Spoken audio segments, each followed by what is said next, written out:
Assalamualaikum warahmatullahi wabarakatuh. Perkenalkan, nama saya Laila Nurindasari dengan NIM K76230068. Di sini saya akan membahas tentang perilaku ekonomi berkelanjutan. Nah, apa sih perilaku ekonomi berkelanjutan itu? Perilaku ekonomi berkelanjutan adalah tindakan individu ataupun organisasi yang mempertimbangkan dampak jangka panjang baik dari sisi lingkungan, sosial, maupun ekonomi. Lalu kenapa sih kita perlu menerapkan perilaku ekonomi berkelanjutan? Yang pertama itu untuk memastikan ketersediaan sumber daya alam di masa depan. Dan yang kedua untuk mencegah terjadinya kerusakan lingkungan. Ketiga untuk menciptakan lingkungan yang lebih sehat. Dan yang keempat untuk mendorong penggunaan sumber daya alam yang lebih efisien. Namun di samping itu kita akan menemukan tantangan saat kita akan menerapkan perilaku ekonomi berkelanjutan. Di antaranya yaitu kurangnya kesadaran dan edukasi. Masih banyak masyarakat yang belum paham pentingnya gaya hidup berkelanjutan itu seperti apa. Yang kedua, biaya produk berkelanjutan itu relatif mahal. Yang ketiga, kurangnya dukungan dari pemerintah, di mana regulasi atau kebijakannya itu belum terintegrasi. Dan yang keempat, resistensi terhadap perubahan dari kebiasaan lama, di mana perubahan itu pasti butuh waktu.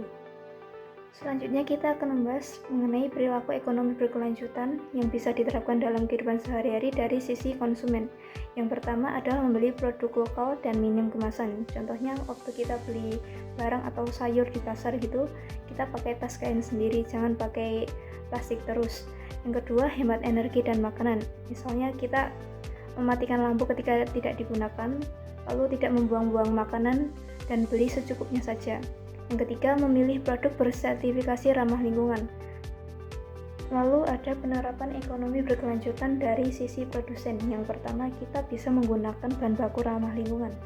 Contohnya memakai kertas daur ulang atau produk yang ramah lingkungan untuk mengemas makanan. Yang kedua, menerapkan prinsip 3R yaitu reduce, reuse, dan recycle. Misalnya kita mendaur ulang sampah atau limbah menjadi tas kecil atau souvenir yang lebih bermanfaat. Yang ketiga, kita bisa mengedukasi konsumen, misalnya menempel info pengolahan sampah dari kemasan produk atau membuat kampanye. Lalu kita sebagai mahasiswa juga bisa berperan aktif dalam ekonomi berkelanjutan, yaitu dengan cara 1. Aktif dalam kampanye lingkungan, contohnya membuat konten edukasi di media sosial atau ikut dalam komunitas ramah lingkungan yang tersedia di kampus. Yang kedua, inovasi eco-friendly seperti membuat sedotan dari bambu ataupun membuat sabun organik atau aplikasi mengelola sampah digital. Dan yang ketiga adalah menerapkan gaya hidup yang minim sampah. Contohnya kita menggunakan transportasi umum atau membawa alat makan sendiri ketika membeli sesuatu. Selanjutnya adalah peran dari masyarakat. Nah, contohnya kita bisa melakukan gerakan sosial. Kita bisa bergabung dalam kegiatan bank sampah di RT atau melakukan urban farming, yaitu kita bisa menanam sayuran ataupun cabai-cabian di pekarangan rumah. Yang kedua yaitu mendukung kebijakan hijau. Kita bisa menyuarakan lewat petisi online, ikut sosialisasi mengenai kegiatan ramah lingkungan. Dan yang ketiga adalah mengkolaborasi dengan komunitas. Misalnya kita menanam kompos bersama, melakukan bazar produk daur ulang, ataupun melakukan pelatihan pengolahan sampah. Yang terakhir adalah kesimpulan, yaitu kesimpulannya adalah perilaku ekonomi berkelanjutan itu bukan hanya tanggung jawab dari satu pihak, tetapi seluruh pelaku ekonomi.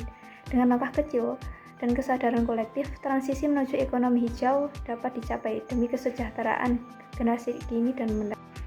Berikut adalah daftar pustaka yang saya gunakan. Terima kasih atas perhatiannya. Wassalamualaikum warahmatullahi wabarakatuh.